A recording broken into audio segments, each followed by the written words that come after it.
सभी को नमस्कार। नमस्कार। रूट्स की बातें कार्यक्रम से मैं शुभ्रा आप सभी का हार्दिक स्वागत और अभिनंदन करती हूँ।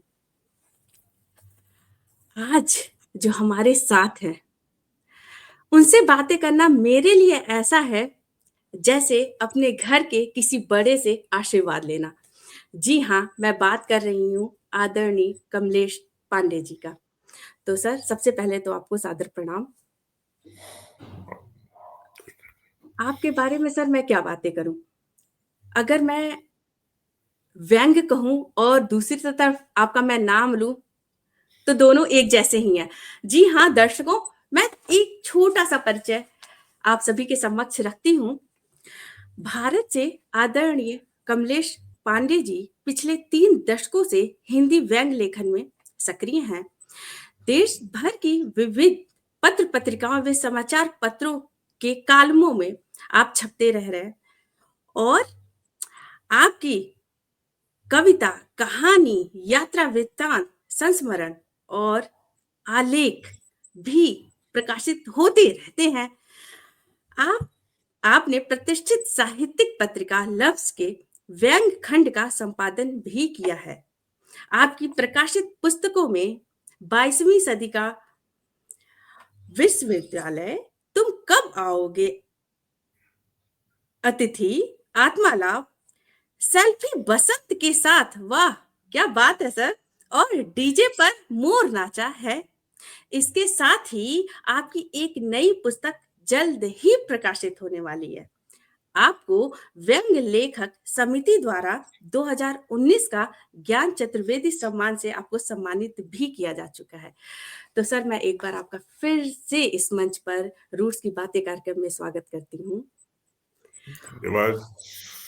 और सबसे पहले सर आपसे यही जानना चाहते हैं कि 3 किताबें तो हो चुकी, ये जो आपकी नई किताब आ रही है वो उसमें क्या है, क्या खजाना उसमें छुपा हुआ है, कुछ उसके बारे में हमें बताएं। आह, व्यंग है, सुब्रा जी। कहानी? सुब्रा जी, मेरे दो धुरंधर लेखक मित्र हैं। क्या बात है तो सर। एक अभी हाल में एक किताब आई है, हाँ हाँ दोबारा आई है वो। उसमें अनूप शुक्ल जी, हाँ जो हाँ। कि आलोक पुराणिक जी के बारे में एक किताब उन्होंने संकलित की थी, व्यंग्य का एटीएम। क्या बात है, आलोक। व्यंग का एटीएम। हम्म।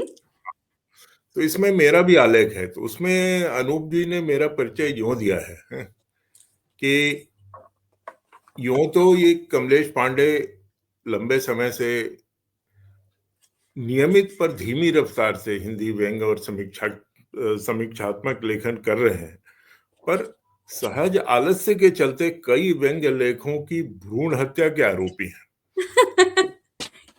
क्या बात है सर। जी। हालांकि मित्रों के उकसावे पे 5 किताबें फिर भी प्रकाश में आ गई हैं। हाँ हाँ। अ, और इधर यात्राओं और फोटो के साथ यात्रा वृत्तांत लिखने का शौक परवान चढ़ा है। हम्म। तो मुझे यही कहना है कि ये मित्र सच कह रहे हैं। मैं बहुत ही आलसी प्राणी हूँ, और इसमें जो नई किताब होगी ये व्यंग संग्रह ही होगी। वो तैयार भी है, और लेकिन उसे अभी ठोका पीटा जा रहा है ताकि एक अच्छी शक्ल ले सके। नहीं क्योंकि सर। व्यंगकार जो होता है शुभ्रा, अपने समय की हर विचार और तेजक घटना पे अपनी प्रतिक्रिया लिखकर रख तो लेता है, पर इनमें से कुछ कुछ ही, बहुत कम ही व्यंग रत्ना का रूप लेते हैं, और छपने का सौभाग्य तो बहुत कम को ही मिलता है। तो ऐसे आलेखों को हम एक संग्रह में इकट्ठा करते रहते हैं, और कभी ऐसा लगता है कि वो अपडेट होता रहता है, और तब तक अपडेट होता है जब तक प्रेस में जाके फ्रीज नहीं हो जाता। तो बिल्कुल सर। जी। मैं तो आप अभी यात्रा वृत्तांत के बारे में भी सर बता रहे थे, तो क्या ये जो आपकी पुस्तक आ रही है उसके बाद का वो अगला आपका प्रोजेक्ट है या दोनों एक साथ चल रहे हैं? इतनी गंभीरता से कुछ प्रोजेक्ट में हम्म। आमतौर अभी पे नहीं सोचा है। नहीं रखता। हाँ, मैं वृत्तांत देखिए शुभ्रा जी, मैं कभी कभी पत्रिकाओं के जो संपादक होते हैं उनकी रिक्वेस्ट पे मैंने कभी कभी एक आध लिखी हैं। जैसे लक्षद्वीप की एक यात्रा पे बड़ा वृत्तांत लिखा था, तो कादम्बिनी में छपी थी वो। क्या बात है! उसका हाँ, वो तो जो यात्रा, मेरी विदेश यात्रा पिछले वर्ष हुई थी, तो उसके छोटे छोटे टुकड़े मैंने लिखे थे, फेसबुक पे साझा भी किए थे। इनका एक खाका तैयार हो रहा है, और वृत्तांत के तौर पे मैं ऐसे ही कुछ पिछली यात्राओं के साथ मिलकर एक किताब प्लान कर रहा हूँ। चलिए सर, आपको ढेर सारी शुभकामनाएँ। आप जो भी सोच रहे हैं, वो एकदम से बहुत तेज़ी से आगे बढ़े और हम सब एकदम बहुत कहते हैं ना कि इंतज़ार कर रहे हैं आपकी नई किताब को पढ़ने का। आती हूँ मैं वापस फिर से व्यंग्य पे। आपके अगर व्यंग्य की मैं मैंने आपकी 2 किताबें मेरे पास हैं। मैं सबसे पहले तो अपने दर्शकों को दिखा दूँ कि मैंने आपको बहुत पहले पढ़ा, लेकिन अभी हाल ही में फिर से पढ़ा आपके कुछ व्यंग्यों को। तो मैं आपके जैसे कि ये मेरे पास जो किताब है आपकी, डीजे पे मोर नाचा, इसको मैंने पढ़ा भी। तो पहले तो मैं आपसे ये जानना चाहती हूँ कि सर डीजे पे मोर क्यों नाचा? और ये जो आपके जो टाइटल हैं, जो शीर्षक हैं, वो मुझे बड़े लुभाते हैं अगर मैं कहूँ तो। बिल्कुल ही अलग होते हैं, यूनिक जो कहते हैं। और कभी-कभी अगर हम एज़ ए लेखक की बात करें, लेखक के तौर पे बात करें, तो हमें कभी-कभी यूनिक जो नाम ढूँढना हमारे लिए बहुत ही कठिन काम हो जाता है। इसमें से मैं कुछ पढ़ना चाहूँगी अपने दर्शकों के लिए। जैसे कि अभी मैंने कहा डीजे पे मोर नाचा, वैलेंटाइन डे इन पनौतीगंज, पुस्तक महाकुंभ पर नारदीय रिपोर्ट और गिरा हुआ रुपया, इसी तरह से बहुत सारे हैं। सर कहाँ से ढूँढते हैं आप? पहले तो ये बताएँ। पहले मैं डीजे पे मोर नाचा शीर्षक पर आता हूँ। हाँ, हाँ, सर मेरे बताइए सर। व्यंग्य संग्रहों के छप के आने में मेरे मित्र शुभचिंतकों का उकसावा ही नहीं, ठीक ठाक श्रम भी लगता है। हुँ, हुँ। अक्सर किताबों का शीर्षक पहले मैं खुद रखता हूँ, और बाद में जब उनके बारे में मित्रों को बताता हूँ तो वो उसे बदल देते हैं। और इसके स्पेशलिस्ट फिर वही हैं, आलोक पुराणिक साहब। डीजे पे मोर नाचा उस संग्रह की एक रचना थी जो जी। उन्होंने ही एक झटके में चुन के मुझे पकड़ा दी। तो ये रचना करीब 8 साल पुरानी है। इधर कुछ ज्यादा ही प्रासंगिक हो गई है। बोले सोशल मीडिया पर रील युग आने के बाद अलग अलग डिजिटल मंचों पर लाइक शेयर वायरल की ताल पे हर कोई नाच रहा है। सर बहुत तो मज़ेदार है ये। मैंने मोर मोर फिर जब से कहा नाचता है तो उसका नृत्य सहज, प्राकृतिक और एकांतिक होता है। पर जी, डीजे पे नाचना सामूहिक देखा देखी और या किसी ऐसे के उकसावे पे होता है जिसे आजकल हम लोग इन्फ्लुएंसर कहते हैं। जी, बिल्कुल और उसी का आज बोलबाला है। जी जी, तो आलोक जी ने समझिए 8 साल पहले ये सूंघ लिया था, और इतनी सारी रचनाओं के झुंड से इस एक शीर्षक को चुना। तो पिछली किताब जो सेल्फी बसंत के साथ है, उसका शीर्षक उन्होंने ऐसे ही चुन लिया था। मतलब ये क्रिएट किया था उन्होंने। इस शीर्षक से कोई रचना अंदर थी नहीं।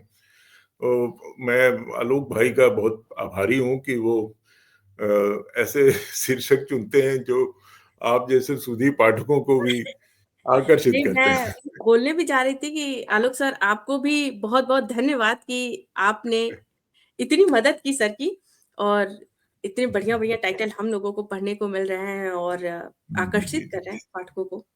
हाँ सर, आप और बताएँ तो और ये आपका मतलब तो अगर मुझे भी कोई टाइटल या शीर्षक अगर तो मुझे सर आलोक सर से कॉन्टैक्ट करना पड़ेगा, है ना?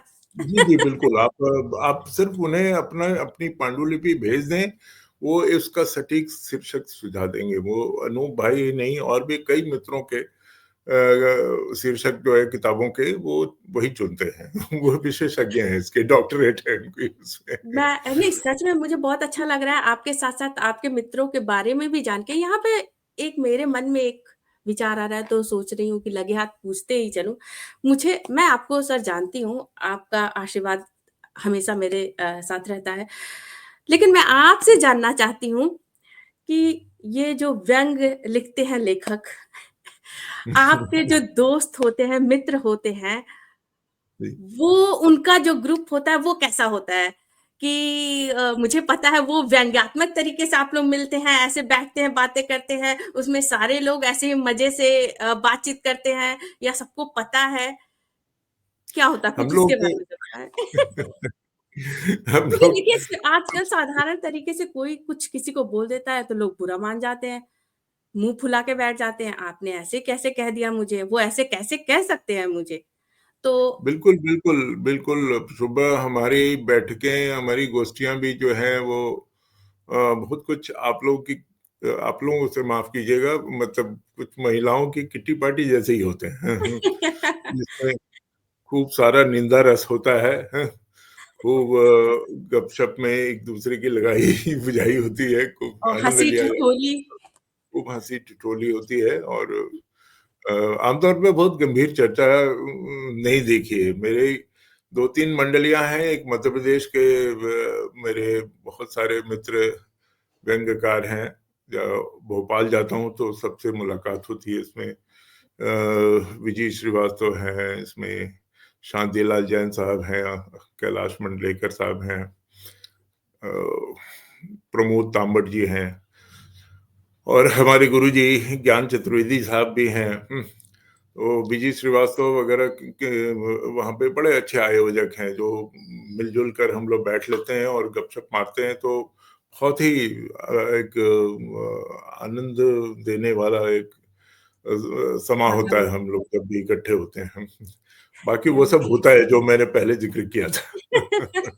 नहीं, बिल्कुल, बिल्कुल सर। हाँ, आपसे अब दिल्ली मैं में कम होता है ये, दिल्ली में हम लोग दिल्ली की दूरियों से बहुत परेशान होते हैं, कुछ गाज़ियाबाद में हैं लोग, तो ये पुस्तक मेला जो अभी शुरू हुआ है, उसमें ढेरों गोष्ठियाँ होंगी, अगले 10 दिन के अंदर पूरे साल भर का कोटा पूरा कर लिया जाता है, आमतौर पे। क्या बात है, क्या बात है सर। अभी आप जैसे कि आप कह रहे थे कि आप भोपाल जाते हैं, अपने मित्रों से मिलते हैं। यहाँ पे हुँ, मैं जानना चाहती हूँ कि भोपाल ही नहीं, आपको घूमना वाक़ई बहुत अच्छा लगता है। हम सब आपको पढ़ते रहते हैं फ़ेसबुक पे। आप कहीं पे भी जाते हैं तो आपकी कोशिश रहती है कि आप एक कोई छोटा-सा या बड़ा जैसा आपके पास समय हो आप लिखते हैं, डालते हैं। पहले तो मैं सर ये जानना चाहती हूँ आपसे कि भारत में कौन-सी ऐसी जगह है जहाँ पे अभी आपका जाना बाकी है? जहाँ अभी सोचा आपके लिस्ट में है या सारी जो आपकी जो लिस्ट है वो सब पूरी हो चुकी है? कौन-सा एरिया अभी ये बचा भारत बहुत बड़ा है। है? अभी अच्छा सर आप आसान तरीके से बस ये बता दीजिए अगला कौन-सा है? आप कहाँ जो अगली आपकी जो प्लानिंग हो रही है घूमने की वो कहाँ की है? या अभी सर आप बताना नहीं चाहते हैं? कुछ जगहें शुभ्रा ऐसी हैं जहाँ मैं बहुत पहले बचपन में गया हूँ और फिर से जाना चाहता हूँ फिर। जैसे अभी एक पूर्वी भारत उड़ीसा का हिस्सा मैंने अभी देखा थोड़े से समय के लिए और वैसे ही दक्षिण जाने का इरादा है मेरा, वहाँ थोड़ा गहन खोज करनी है। चेन्नई के और दक्षिण, धनुषकोडी और आसपास चिदम्बरम और क्या कहते हैं वहाँ रामेश्वरम तक जाके लौटना है और तिरुचिरापल्ली वगैरह घूमने का इरादा है। फिलहाल ये वो है और दूसरा नॉर्थ ईस्ट के बहुत सारे प्रदेश अभी मेरे बाकी हैं। असम और अरुणाचल के अलावा मैंने ज़्यादा शिलांग के अलावा कुछ देखा नहीं है। तो मुझे मणिपुर और नागालैंड वगैरह देखने की बहुत इच्छा है। तो अभी बहुत लंबा एजेंडा है, बहुत जगह जाना है। नहीं, कश्मीर के भी बहुत हिस्से हैं जो अभी देखने बाकी हैं। जी।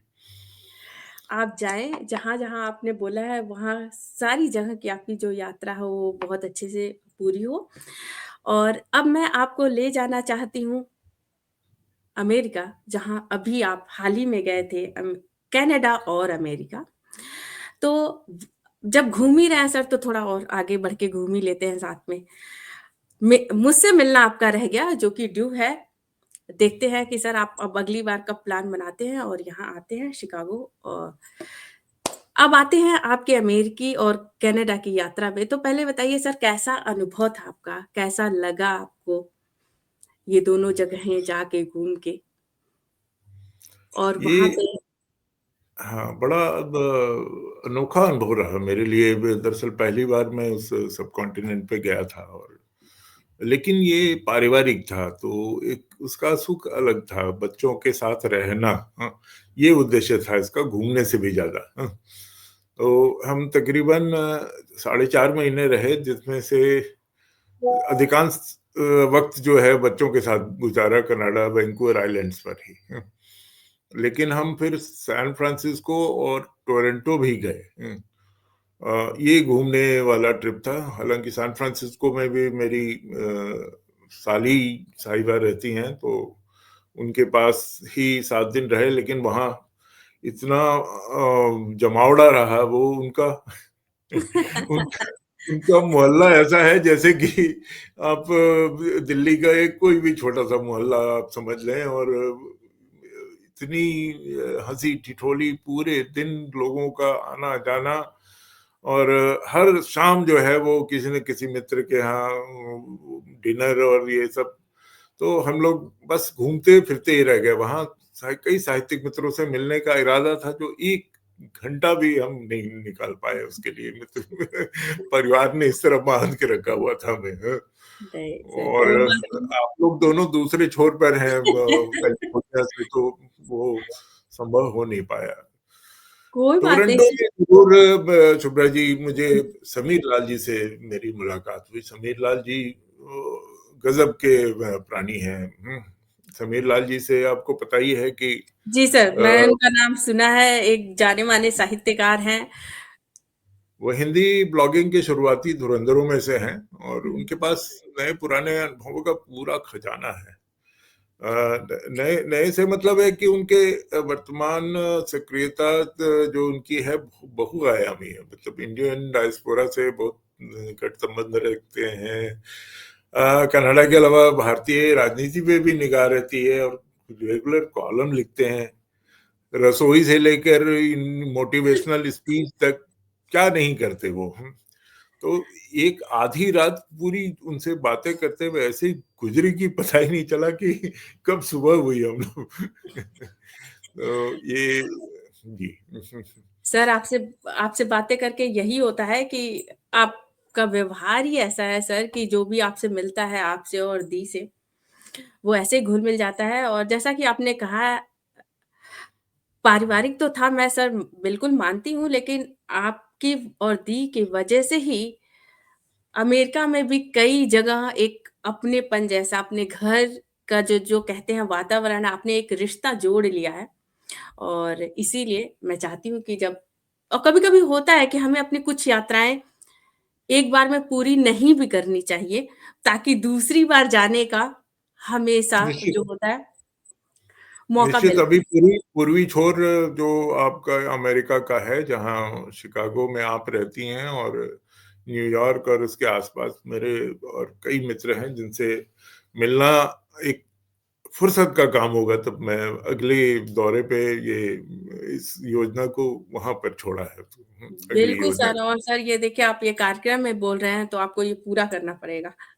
तो चलिए सर अब थोड़ा आगे बढ़ते हैं और मैं सर आपसे जानना चाहती हूँ, बहुत ही आसान शब्दों में आप बताइए जिससे कि मेरे जैसे लोगों को समझ में आ जाए कि वाक़ई व्यंग्य क्या है? क्योंकि मुझे मैं सच बताऊँ मुझे कठिन लगता है। लिखना नहीं, भी समझ में आ जाता है, पढ़ के मैंने आपका पढ़ा है तो वो ये तो समझ में आता है कि कहना क्या चाहते हैं। लेकिन अगर मैं आपसे पूछूँ कि क्या है? बहुत ही सरल शब्दों में आप बताइए। अ, वाकई सुबह व्यंग आसान नहीं है। मतलब हम देख सुनकर या पढ़कर अपने आसपास की स्थितियों का जायजा लेते हैं, तो इनमें से कई स्थितियां जो हैं उनमें आक्रोश, गुस्सा, विक्षोभ, ऐसी प्रतिक्रियाएं नकारात्मक भी कही जा सकती हैं, हुँ, हुँ। जिनको हाँ, जिनको व्यक्त करना बड़ा चुनौती भरा काम है। और आम आदमी इसे उग्र ढंग से अपना जो हाथ-पैर, जुबान वगैरह से भी व्यक्त करेगा, लेकिन व्यंग्यकार जो है वो अपनी प्रतिक्रिया को चेक करता है, वो संतुलित रखते हुए, और इस तरह से वो प्रतिक्रिया होती है कि उन स्थितियों में जो वो कारण जिनसे आपको गुस्सा या आक्रोश हो रहा है, उनकी परतें खोलने की कोशिश करता है। तो मेरे ख्याल से व्यंग्य लिखना एक शल्य क्रिया जैसा है, ऑपरेशन जैसा है, जिसमें सामान्य हालात में विकृति पैदा करने वाले जो कैंसर सेल्स समझ लें, उन्हें खोज कर बाहर निकालना है। क्या बात है! और बहुत बढ़िया कोई बताया सर इलाज आपने। का रास्ता निकालना है। जी। हाँ, अब रहा इसे आसान करने के लिए क्या करना है, ये कठिन काम तो ये आपने कर लिया कि खोजा, ढूँढा और बाहर निकाला। तो इसके लिए औज़ार बहुत सारे लगते हैं, उसमें कुछ नए मुहावरे आपको गढ़ने होते हैं। इसमें थोड़ी वक्रोक्ति, थोड़ा हास्य, ये सब तड़के-वड़के लगा के हैं, कई बार फैंटेसी, कुछ अतिशयोक्ति, कुछ प्रयोग, शाब्दिक प्रयोग, जैसे शब्दों के फॉर्मेट बदल दिए, हाँ। उनको ऐसे नया शब्द गढ़ा, ऐसे कह लें। तो ऐसे करना है कि मतलब वो ऑपरेशन जो है ज़रा कम दर्द के साथ हो, और हाँ। तो अंतिम परिणाम जो है वो सच का उद्घाटन हो और सुकून देने वाला होना चाहिए। कहने का क्या मतलब कि व्यंग्य क्षोभ का सकारात्मक और रचनात्मक दिशा देने वाली विधा है। क्या बात है सर! बहुत ही बहुत ही बहुत ही अच्छी तरीके से आपने समझाया मुझे और मुझे लगता है मेरे साथ-साथ हमें सुनने वाले बहुत सारे दर्शकों को भी ये बात बहुत आसानी से समझ में आ गई होगी। मैं यहाँ पे एक छोटी-सी बात आपसे जानना चाहती हूँ। क्या जब आप व्यंग्य लिखते हैं तो वो एक ही उसी फ़ॉर्मेट में रहता है या कभी-कभी आप प्रयोग के लिए उसमें कुछ कहानी या कुछ इस विधा से भी या उसमें आप कम ही जाना चाहते हैं? नहीं, नहीं, व्यंग्य जब हम कह रहे हैं तो वो जिस एक जी, जी, हाँ, वो एक ऐसी विधा, ये देखिए व्यंग्य एक शैली है जो आपकी कविता में, कहानी में, उपन्यास में, हर में किसी अंदर-अंदर वो भी विधा में आ सकती है वो। जी, जी। लेकिन हम जब जिस व्यंग्य की बात कर रहे हैं वो निबंध की शैली में, या ऐसे कोई एक प्रयोगात्मक, जैसे आप मेरी एक रचना देखें जिसमें 22वीं सदी की ज़ुबान, तो हुँ। आपने तो एक एक एक नया फॉर्मेट ही गढ़ लिया, पूरा एक नए तरीके का गद्य, वैसे ही कथा, व्यंग्य कथाएँ, आपने एक पूरी कहानी रची और उसमें वो उसको उसको व्यंग्यात्मक ढंग से कहा। तो ये सब तरीके चलते हैं व्यंग्य लिखने के। लेकिन ये ज़रूर है कि आप दूसरी विधाओं को सीधे-सीधे व्यंग्य नहीं कर सकते। उसमें एक विचार तत्व स्पष्ट होना चाहिए और वो व्यंग्यात्मक ढंग से व्यक्त हुआ होना चाहिए। मेरा ये मानना है। बिल्कुल सर, मुझे समझ में आ गया। अब मैं आपसे अब जब व्यंग की बात हो रही है तो मैं एक बार आपसे ये जानना चाहती हूँ, जी। आप व्यंग के अलावा क्या पढ़ना पसंद करते हैं? मैं सब कुछ पढ़ता हूँ। मुझे मुझे मुझे कविता पढ़ना बहुत पसंद है। हाँ, लेकिन कविताओं की दुनिया में बहुत ही अफरा-तफरी है। जाने क्या-क्या लिखकर लोग जो कविताओं के नाम पर लोगों के ऊपर बारिश करते रहते हैं, आप कह लें कि तो कुछ मेरे प्रिय कवि हैं, मैं नाम नहीं लूँगा अभी उनका। नहीं, नहीं सर मैं ऐसे पूछी मतलब ऐसे ही बस जैसे कि होता है ना कि हम जैसे कि कभी-कभी होता है कि हम ऐसे बैठे हैं और जी। कुछ अलग पढ़ने का मन कर दिया तो मैंने बस ऐसे ही पूछा थोड़ा-सा आपका नहीं, और भी नहीं, आप फ्लेवर जानने के लिए, बस। आपका प्रश्न बिल्कुल जायज़ है। वो कविता के अलावा मुझे यात्रा वृत्तांत पढ़ने में बहुत मज़ा आता है। हुँ। उसमें कुछ लोगों की शैली इतनी अच्छी होती है कि लगता है कि उनके साथ ही उँगली पकड़ाकर घुमा रहे हैं साथ-साथ, हाँ। एक और चीज़ मुझे बहुत पसंद आती है, उसका वो होता है सिनेमा और संगीत का इतिहास।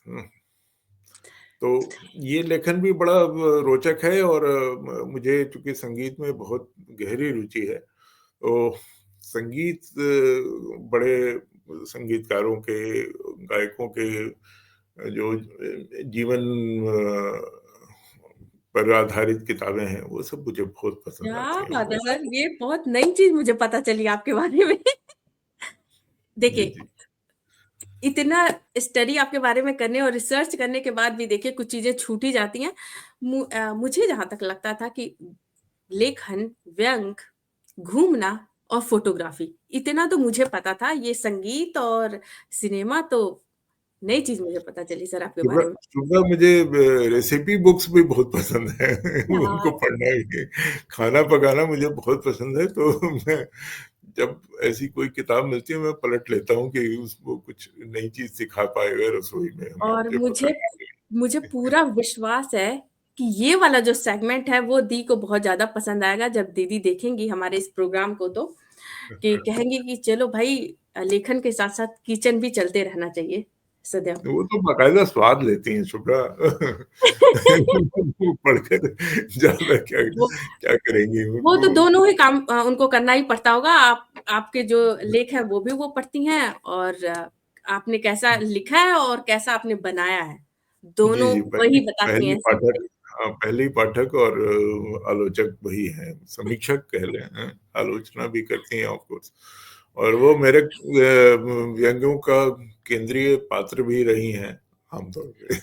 आपने सर पता नहीं इसे कहते हैं ना कि कुछ मन की बातें जान लेना, मैं ये आपसे पूछने वाली भी थी जब हुँ, हुँ, मैं आपका ये रूट्स के प्रतिबिंब के लिए जब मैं फ़ोटो आपके निकाल रही थी, देख रही थी, तो मैंने हुँ, कई सारे फ़ोटो में मैंने देखा दीदी भी सोच रही होंगी कि देखो रूट्स की बातें में मेरी भी बहुत अच्छे से बातें हो रही हैं मेरे बारे में भी। आप दीदी के फ़ोटो के साथ बिना डरे, मैं यहाँ पे ये बोलना चाहती हूँ, बिना डरे आप सेंटेंस लिख रहे हैं दीदी के बारे में, उन हुँ। उनकी क्या प्रतिक्रिया होती है? मैं ये जानना चाहती हूँ आपसे। वो आनंद लेती हैं। आप चाहें तो उनसे सीधे भी पूछ सकती हैं कभी। मेरे बयान पर अगर भरोसा ना किया जाए तो सीधे उनसे भी पूछा जा सकता है।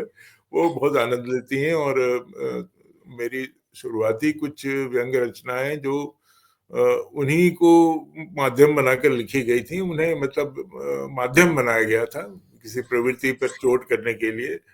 तो उन्होंने बहुत आनंद लिया, वो लोगों को पढ़कर भी सुनाती हैं कई बार, वो अच्छा वाचन करती हैं। क्या तो जी। मज़ा आ गया मतलब ये बात सुन के और अभी आप बोल रहे हैं तो मुझे सर याद आ रहा है कि मैंने वो व्यंग्य पढ़ा भी था।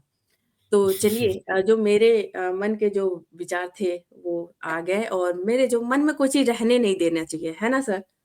पूछ लेना चाहिए, जो मन में आए अगर लग रहा है कि बहुत उलझन है तो। जी, जी, बिल्कुल। चलिए हम आगे बढ़ते हैं थोड़ा-सा एक और सेगमेंट पे आगे बढ़ते हैं और हमारे इस जो सेगमेंट का नाम है, वह है रूट्स के प्रतिबिंब जिसमें आपकी यादों के गलियारों में एक बार घूम के आते हैं। कुछ फ़ोटो देखते हैं सर, मैं कोशिश करती हूँ कि हुँ, मैं हुँ। शेयर करूँ मंच पे, तो आप देखें, आनंद लें और उसमें अगर आप कुछ बताना चाहें किसी भी क्योंकि वो एक स्लाइड के रूप में है, तो वो थोड़ा जल्दी चला जाएगा, बट फिर भी आप देखें और अगर किसी भी फ़ोटो के बारे में आप कुछ कहना चाहते हैं, तो प्लीज़ बताएँ।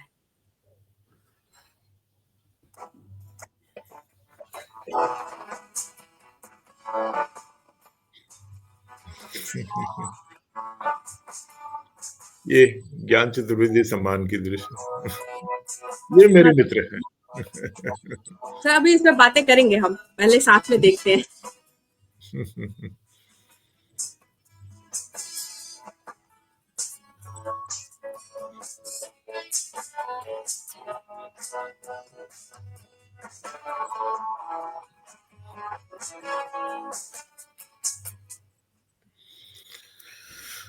शुक्रिया। स अब सबसे पहले मैं यही पूछना भी चाह रही थी, सर आज कुछ तो है हमारे बीच में कि आप मुझ पूछने से पहले ही आप भाव जान जा रहे हैं मेरे, तो सबसे पहले तो उसके लिए आपका बहुत-बहुत धन्यवाद। मैं सबसे पहले यही आपसे जानना चाहती थी कि अपने उस ख़ास मोमेंट के बारे में बताइए कि कैसा था वो पल, वो समय जब आप दी के साथ वहाँ पे मंच पे थे? आप जो भी बताना चाहें। देखिए, ये सम्मान और पुरस्कार वगैरह जो मेरी समझ में आते नहीं। मैं कभी भी अपनी मंडली में इसका ज़िक्र हम लोग बड़े हँसते-हँसते करते हैं, हाँ। क्योंकि वो कभी भी, कहीं भी, किसी को भी मिल जाते हैं और वो वो कहानियाँ अलग तरीके से चलती हैं। ये जो सम्मान है, ये ज़रा मेरे दिल के करीब इसलिए भी था कि ये मेरे मित्र स्वर्गीय सुशील सिद्धार्थ जी ने अपनी जिद से कायम किया था। ज्ञान जी खुद इसके विरोध में थे और बाकी लोग भी नहीं चाहते थे कि ज्ञान जी के नाम पर इस तरह से एक सम्मान स्थापित किया जाए। तो हुँ। हम लोगों ने मतलब एक तरह से एक एक छोटा-सा समूह बनाया था और ये सम्मान बना दिया था। और भोपाल में ज्ञान जी को मनाकर किसी तरह ले आए थे और पहला सम्मान हमने कैलाश मंडलेकर जी को दिया था। मैं कहीं दूर-दूर तक रेस में नहीं था। कहीं भी अचानक ही ये 19 का सम्मान मुझे देने की घोषणा हुई तो मुझे खुद बहुत हैरानी हुई और उसके बाद हम लोग उज्जैन गए, मैं और सोनी जी, और वहाँ उज्जैन में सारे मित्रों ने मध्य प्रदेश के जो बहुत बड़ा अच्छा आयोजन किया था कालिदास भवन में, और हमारे लिए बिल्कुल नया अनोखा अनुभव था, तो हम लोगों ने बहुत आनंद लिया उसे। वहाँ का मालवा का लज़ीज़ खाना खाया और खूब गप्पे-शप्पे हुई और दिन भर का कार्यक्रम बस झेल लिया किसी तरह से उसे। मैं फिर पर्यटन की मुद्रा में आ गया, वहाँ मैं उज्जैन में रात को महाकाल दर्शन किए, दिन भर घूमते रहे आस-पास, और फिर नागदा चले गए, वहाँ चंबल नदी के किनारे वहाँ घूमे। बहुत हमने मतलब इसे एक बहुत ही रोचक और मज़ेदार कार्यक्रम के तौर पे मित्रों से मिलने-जुलने के तौर पे ही वो किया। मुझे सम्मान को लेकर कोई विशेष अलग से कोई अनुभूति ऐसी नहीं हुई। हम लोग वैसे और उसके उसके बाद फिर ऐसी कोई नौबत आई भी नहीं है। दूसरा कोई नहीं, हादसा नहीं हुआ तो है। सर इसमें एक आप मुझे जहाँ तक लगता है सर ये आपका बड़प्पन है, सबसे पहली चीज़ और दूसरी चीज़ क्या है कि सच में अगर आप लेखन के उसमें फ़ील्ड में हैं, अगर आप लिख रहे हैं या कोई भी काम कर रहे हैं, जिसमें आपको आनंद आता है, तो आप उसी काम में लगे रहें, करते रहें निरंतर। ये जो आपने जैसे अभी कहा कि जो हमारा आजकल का ये जो चल रहा है एनवायरनमेंट जो हमारा बन चुका है, मीडिया, सोशल मीडिया, उन सबों से थोड़ा दूर रह के अपने काम में लगे रहें और आनंद में रहें।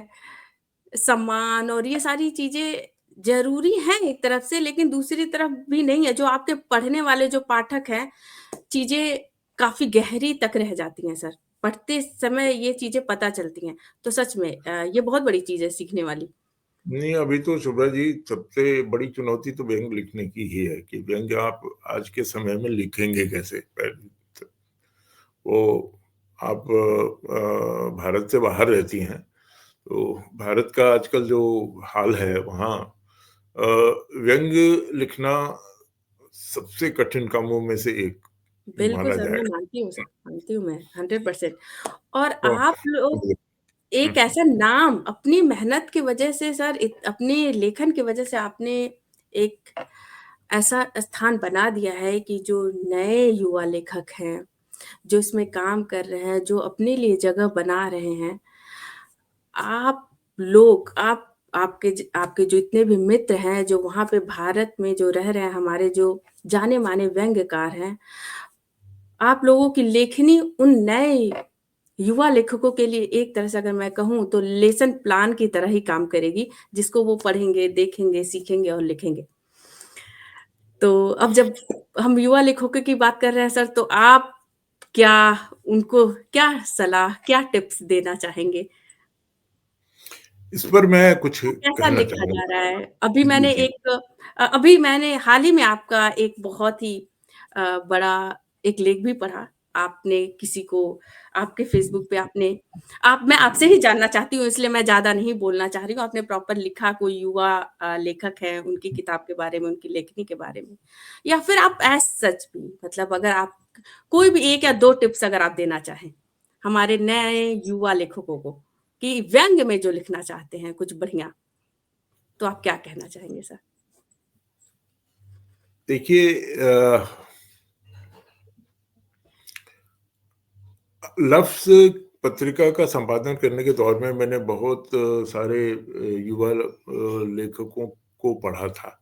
हुँ, हुँ। इनमें से कुछ आप कह सकती हैं कि भटक गए, हुँ, हुँ। कोई कवि सम्मेलन की तरफ चला गया, कोई प्रकाशन, सम्मान, पुरस्कार वगैरह के जाल से ऊब के तटस्थ हो गया। हुँ, लेकिन बहुत सारे लोग अभी भी बहुत गंभीरता से बड़ी खूबसूरती से लिख रहे हैं। तो मुझे ये कहना मेरा मानना है कि व्यंग लिखना कुछ हद तक नैसर्गिक ऊपर की देन है, कुदरत की देन है। क्योंकि एक अंदाज होता है लोगों का, कुछ लोगों के अंदर सहज ही होता है कि वो हर चीज को एक अलग तिरछे नजर से देखते हैं और टिप्पणी भी उसी अंदाज में करते हैं।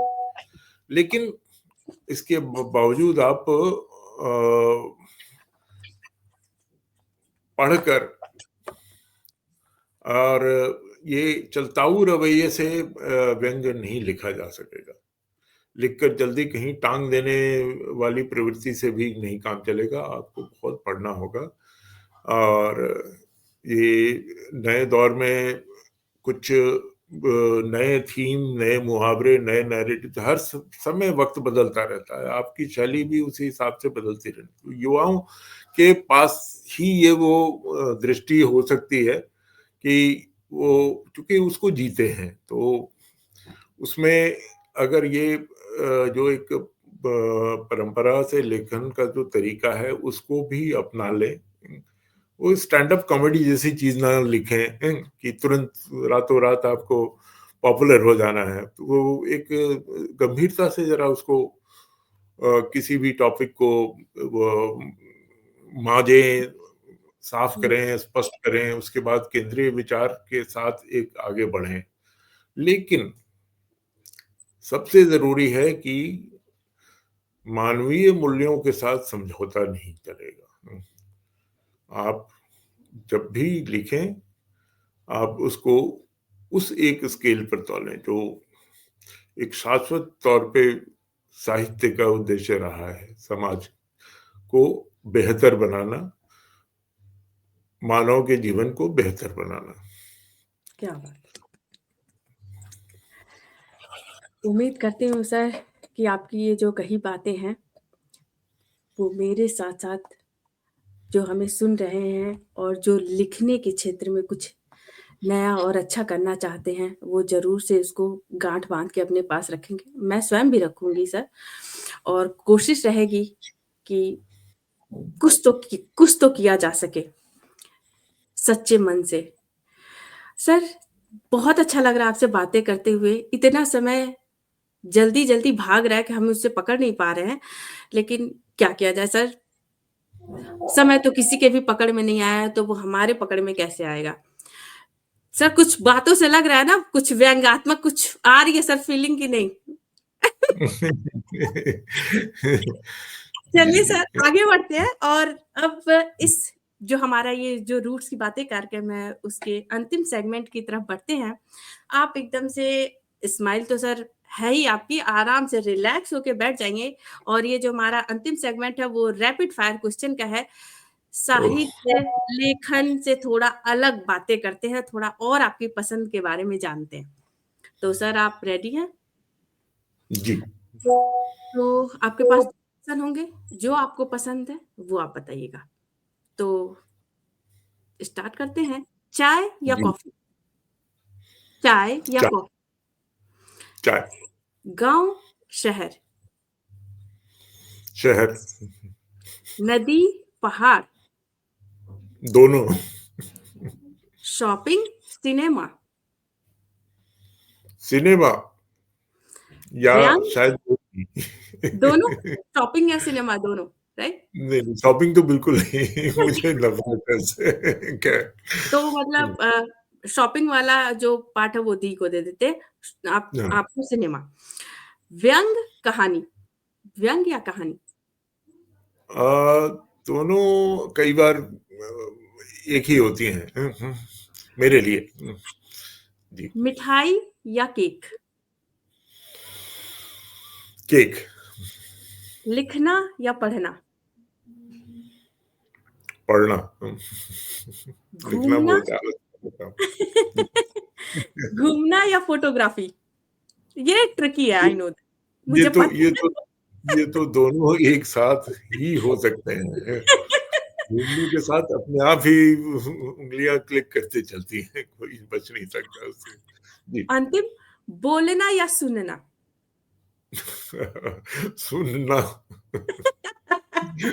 सर बहुत अच्छा लगा, आपसे रैपिड फायर करके भी बहुत आनंद आया, मुझे बहुत मज़ा आया और उम्मीद करती हूँ कि हमारे आज के इस कार्यक्रम को जो भी दर्शक देख रहे होंगे, उन्हें भी आनंद आ रहा होगा, वो भी हँस रहे होंगे हमारी बातों को सुनकर और शायद कुछ सीखे भी। तो वो सारी चीज़ें हम दर्शकों पे ही सर छोड़ते हैं। एक अंतिम रूस टू हिंदी परिवार की तरफ से सर आपके लिए स्नेह पत्र, जो कि हाँ, हमारे इस कार्यक्रम को आपको याद दिलाता रहेगा जब भी आपके पास हो। सर स्वीकार करें। आपके और आपके सभी दर्शकों को मेरा प्यार भरा नमस्कार और बहुत आनंद आया मुझे भी आप लोगों के बीच बैठकर बातें करते हुए। कभी रूबरू भी मिले तो आनंद आएगा जल्दी जी सर, ही। बिल्कुल सर। और आपका सर बहुत-बहुत धन्यवाद कि आपने अपना कीमती समय निकाला और हमारे इस कार्यक्रम में आए, रूट्स की बातों में आए, बहुत सारी बातें की, बहुत कुछ बताया, बहुत कुछ सीखने को भी हमें मिला। तो आपकी इन सारी बातों को और आपके स्नेह को सँभालते हुए, रखते हुए आज के इस कार्यक्रम को अब यहीं पे विराम देते हैं। सर बहुत-बहुत धन्यवाद और हमारे सभी दर्शकों, आपको भी बहुत-बहुत धन्यवाद। ऐसे ही जुड़े रहिए और अपना प्यार और स्नेह देते रहिए। जय हिंद। बहुत-बहुत धन्यवाद सुब्रा जी। नमस्कार।